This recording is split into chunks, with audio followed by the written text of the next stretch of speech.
Alors Melting Book, en fait, c'est un site internet que j'ai créé en 2010 avec l'idée de faire des portraits de personnes qui font bouger les lignes en France et de proposer un vivier d'intervenants potentiels pour la presse. Et aujourd'hui, Melting Book, c'est devenu une start-up. On a inséré un modèle économique pour pouvoir justement développer le concept.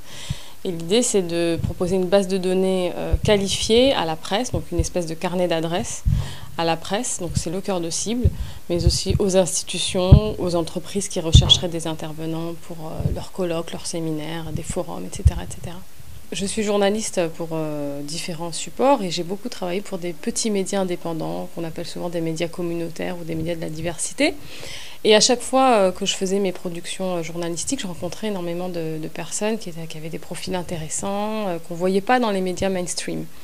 Et un jour, je me suis dit que ça serait bien d'avoir un espèce d'outil pour mettre en avant ces personnes, mettre un focus sur leur parcours et surtout qu'elles puissent être repérées par les médias traditionnels. Je pense que je ne suis pas la seule à le ressentir comme ça, tant au niveau de la production des contenus, dans les contenus éditoriaux, il n'y a pas beaucoup de personnes issues de la diversité ou de l'inclusion, j'aime pas trop le terme diversité. Et autant du côté des personnes que l'on voit dans les rédactions, hein, on n'a pas énormément de rédactions entre guillemets colorées. Donc du point de vue des contenus éditoriaux, l'idée c'était vraiment de proposer un renouvellement du panel des experts, puisqu'on a toujours les mêmes, même sur les plateaux télé par exemple ou les plateaux radio, ce sont toujours les mêmes experts qui tournent un peu en boucle. Je ne veux pas jeter la pierre aux journalistes parce que je sais très bien comment on travaille. On est pris dans des contraintes de temps, on est pris dans des contraintes hiérarchiques également. On ne va pas faire la révolution dans sa rédaction quand on a des habitudes de travail.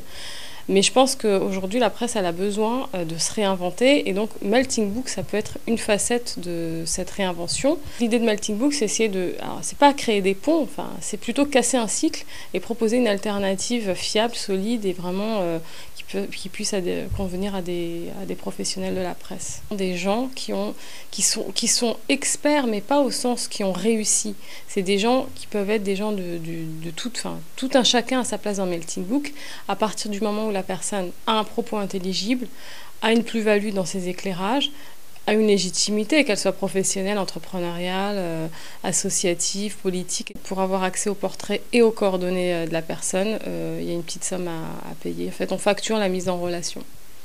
Et ce qui est intéressant pour les journalistes, c'est que les gens qui sont sur Melting Book et qui ont accepté de laisser leurs coordonnées sont de facto joignables. Elles acceptent d'être sollicitées par un journaliste, par une entreprise, par une institution. J'imagine que quand tu passes d'une formule gratuite à une formule payante, c'est toujours difficile. Maintenant, c'est un test.